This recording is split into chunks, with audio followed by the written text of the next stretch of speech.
at least if they know that they have a conflict of interest, at least siguro po, dapat siguro wag na sila mag-participate. Para po sa ganon, may maging credible naman itong ating. We know for a fact that several representatives are also officers or maybe their relatives, immediate relatives are contractors. Saka siguro po, pwede natin pakiusapan na huwag na sila mag-participate yung mga may interest sa government contracts para sa maging credible naman po itong ating proceedings.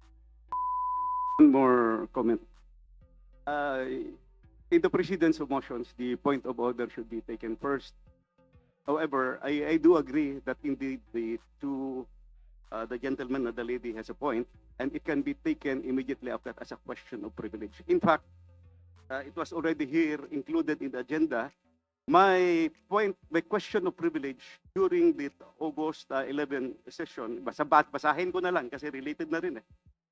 Binasa ko yung editorial, ang sabi, August 10 pa ito na newspaper, while the public is interested in finding out the extent of the corruption that President Marcos highlighted in his recent State of the Nation address, questions have been raised on the propriety and impartiality of lawmakers conducting an inquiry into anomalies that could implicate members of Congress. And the last sentence says, after his much uploaded jab at the shameless, the last thing he should want is to be accused of protecting the shameless sacred cows and of complicity or a cover-up.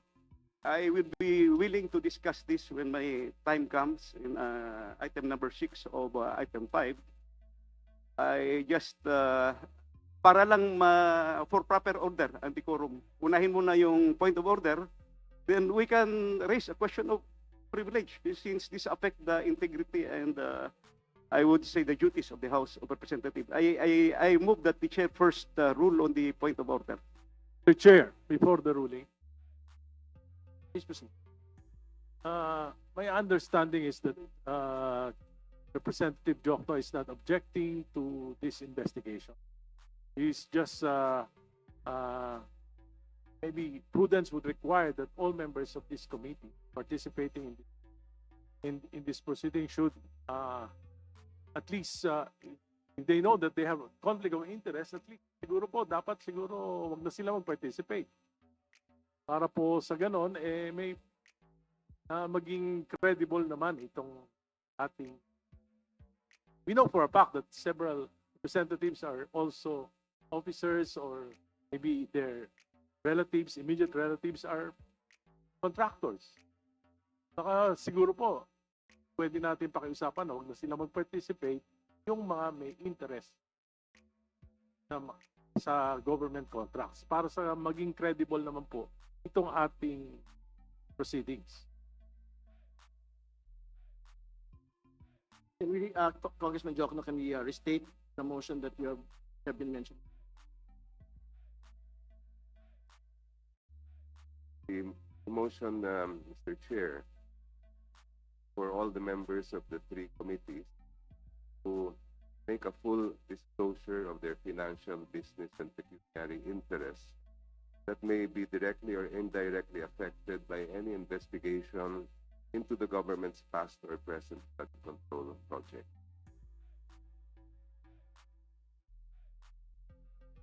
This has been seconded.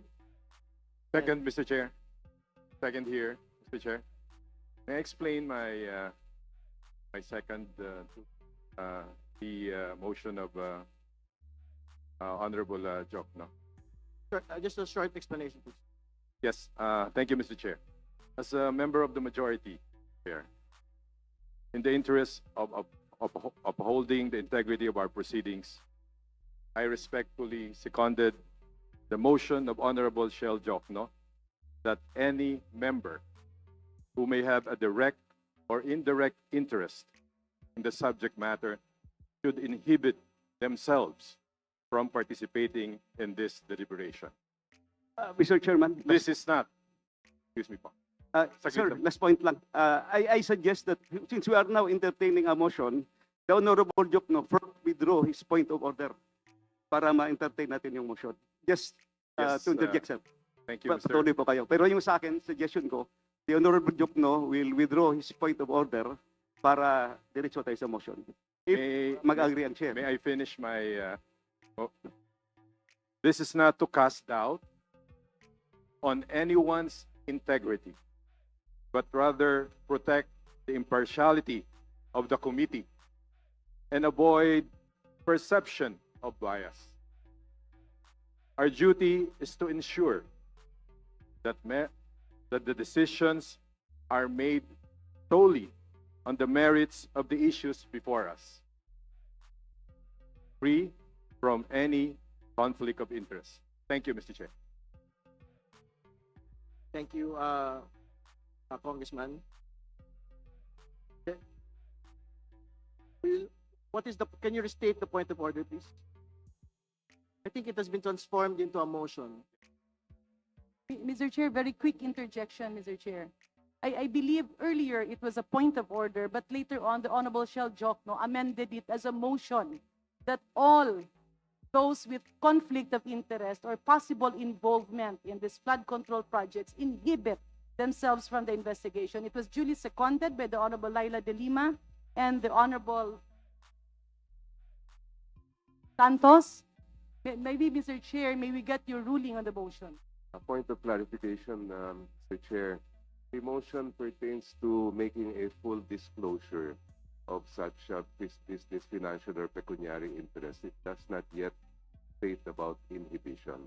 If after such disclosures are made, then perhaps we can speak about. Yes, the motion is relating to the disclosure of members Yes, sir. on whether or not there exists a conflict of interest. It has been seconded. Are there objections to the motion?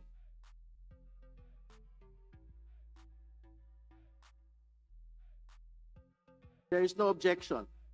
So the motion is carried.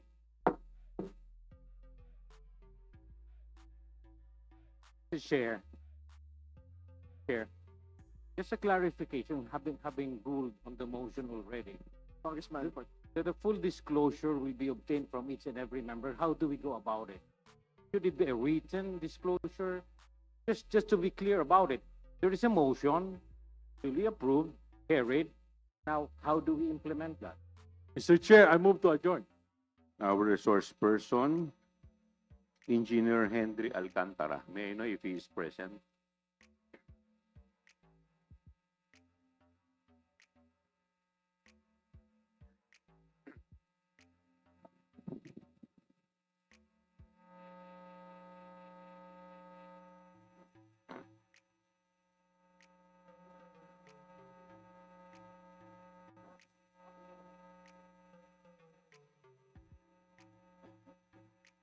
May I know if nag-take na po ba siya ng oath? yes, Nakapag-take na po ba kayo ng oath? Mr. Alcantara has taken his oath. Okay, You may thank proceed with the questions, Chairman Chu. Thank you. Mr.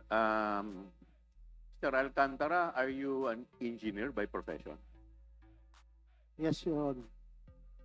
Thank you. Taga saan po kayo, Mr. Alcantara? I'm from Bulacan po. Saan po Your sa Honor, Bulacan? Mr. Chair. Saan po sa Bulacan? I'm from Bukawi, Bulacan po. Bukawi po. Pwede ko po bang malaman kung kailan at kung saan po kayo nagtapos ng inyong engineering course? Graduated from University of Santo Tomas po. UST. Yes po, Your Honor.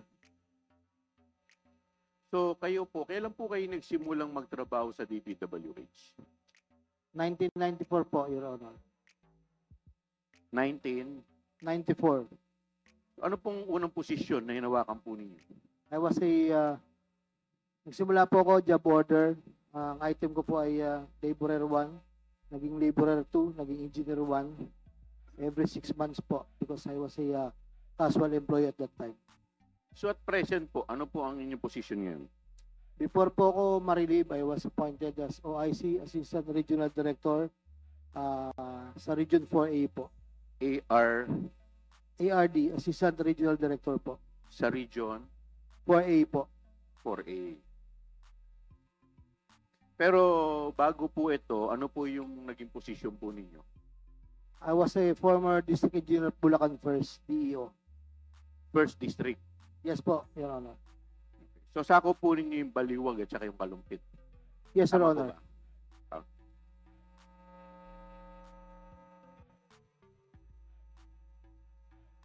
So bago bilang district engineer, ano po yung inyong scope of work?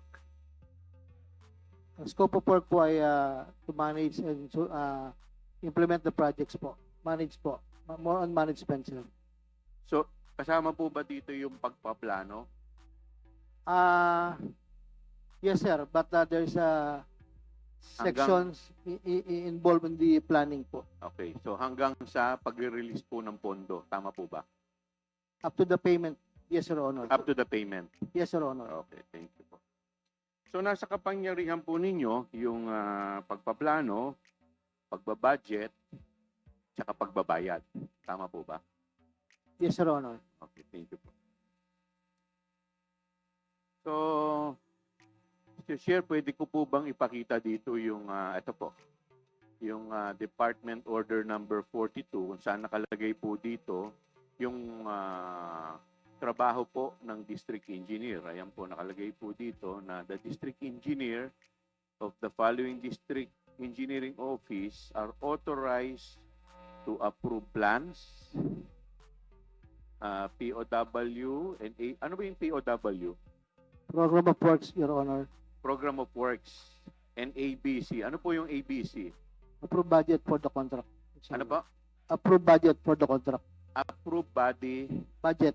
approved budget of the contract, as well as procure and implement project costing 100 million pesos. Now, ito pong 100 million pesos, di po ba tinaas na po to?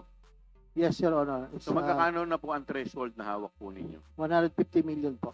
Yes, sir. So 150. So meaning to say, lahat ng project na worth 150 million pababa, kayo po ang nagre-release ng pondo. Tama po ba yun?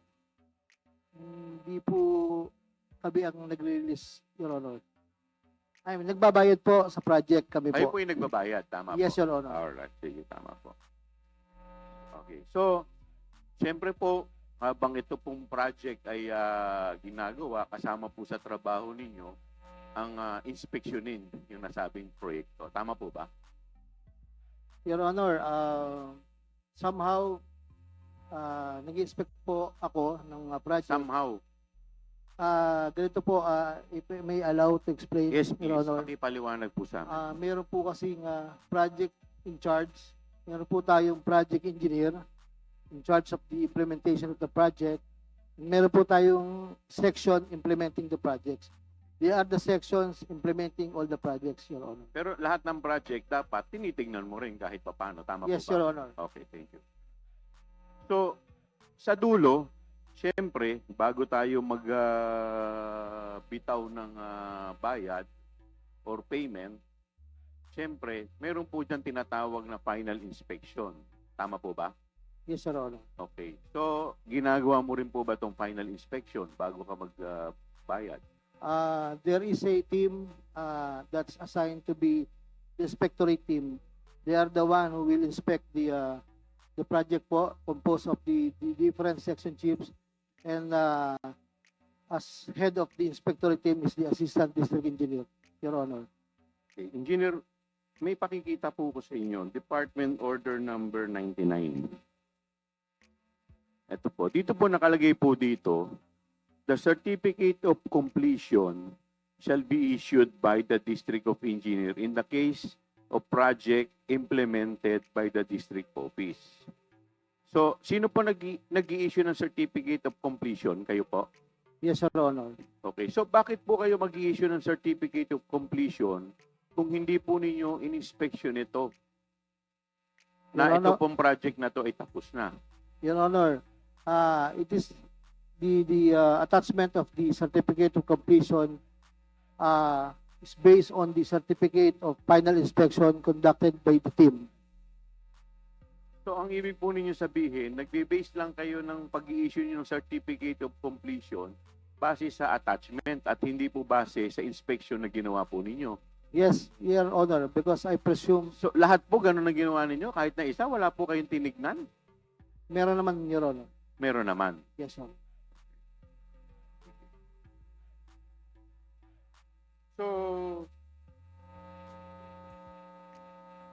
So is it safe to say na siyempre, dahil tinitignan ninyo yan, pag nakita ninyong kumpleto, i-release niyo yung certificate of completion. Pag may nakita naman po kayong defect, hindi muna ninyo i-release yung certificate of completion at patatawag ninyo yung contractor para remedyohan to at ayusin. Tama po ba? Your Honor, the process po I just want to explain po, Your Honor. Meron po kaming team na nagva-validate doon po sa mga defects po na bago po inspeksyonin ng final inspection team, sila muna po ang magbabalidate po ng mga defects if ever meron po. So hindi po ninyo tinitignan lahat. Hindi, Your Honor, hindi po.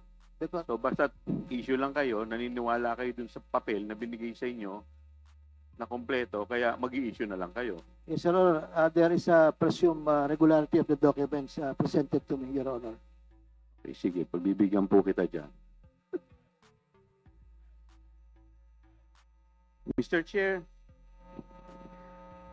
alam po ninyo, yung sinasabi po kasi ni Engineer Alcantara ay hindi po masasabi natin na hindi po ito maliit na bagay.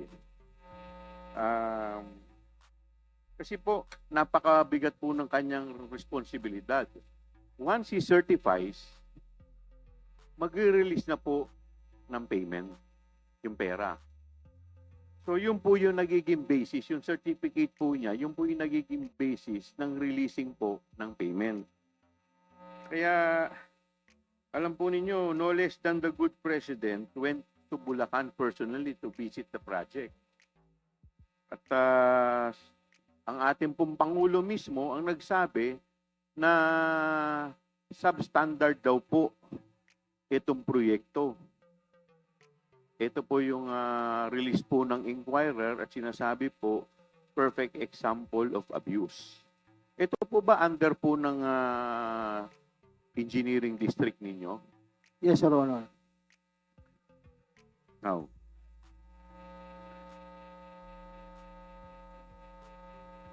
so, nare-recognize po ninyo itong proyektong to na binabanggit ng ating Pangulo. Hindi ko po masyadong matandaan, Your Honor. Hindi mo na masyadong matandaan. Okay. May papakita po ako sa inyong kontrata, Mr. Chair. Mr. Chair, next slide please. Meron po ditong kontrata, contract agreement between DPWH Bulacan 1st District Engineering Office. Next slide please. Next slide. Before proceeding to the next slide, I think we have to make a record. Ayan na po. Ito po. Pakinggan po muna natin itong video ng ating presidente. Wala talaga, 220 meters, 55 billion, completed ang record ng Public Works. Walang ginawa, kahit isang araw hindi nagtrabaho, wala kang makita, puntahan ninyo, wala kayong makita kahit na ano. Tuloy-tuloy ang pagbaha doon sa kabila. So, yes.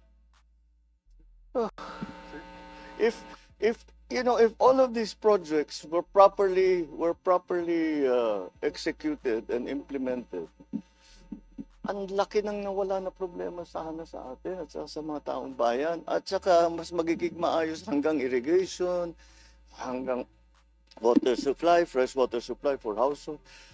Pero ito yung ginagawa nila talagang nakakapinsala pa sa mga local residents. So yes, I'm not disappointed, I'm angry. Ano pong comment po ninyo dyan, Engineer?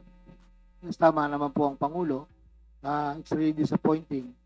At ako rin po mismo, bilang district engineer, I was really surprised by the findings of the President because if I may explain to you, So pati po kayo nagalit din. Yes, sir. Paano pong galit? Galit na galit din kayo. Yes, sir. There was instances after I think that is August 7, 5 p.m. Pinatawag ko po yung mga dating kasamahan ko, and I asked the district engineer at the time, who is my former assistant district engineer, and the section chief implementing the project. Sabi ko, why it happens? Because all your signatures is attached on the documents. So hindi po kayo yung nag-implement nun? Hindi po kayo yung district engineer at that time? Actually, sir, kalahatian lang po ang inabutan ko ng final payment. Hindi po ako nag-final payment po. Okay, sige. May pakikita po ko sa inyo, isa pong yung contract agreement po. Ito po. Between the DPWH and Sims Construction Trading worth, magkano ba ito? 55 million. 55,730,000. At yung po sa baba, mayroon po nakapirma dito in the name of Henry Alcantara. Sino po itong Henry Alcantara na nakapirma po dito? Opo, Your Honor. Okay. Pirma po ba ninyo ito? Would you confirm that this is your signature? I think yes, Your Honor. Okay. So, nung time na, ito yung pinakita po natin kanina, ito po ba yung project na, yung kung saan galit na galit si Presidente, at kayo rin mismo galit na galit, sabi ninyo. Yes, Your Honor. Okay. So, ito po yung kontrata nun. Tama po ba? Yes, Your Honor. Alright. Thank you. Sabi po ninyo, hindi po ninyo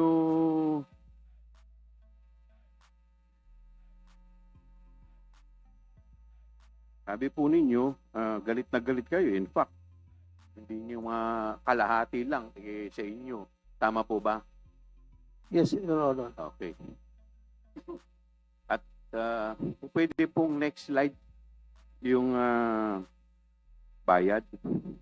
Ito po. May pakikita po ko sa inyo. Ito pong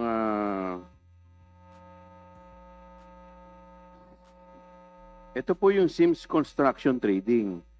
So, ito po yung OR kung saan nabayaran yung Sims Trading in the amount of, magkano to? Initially, 50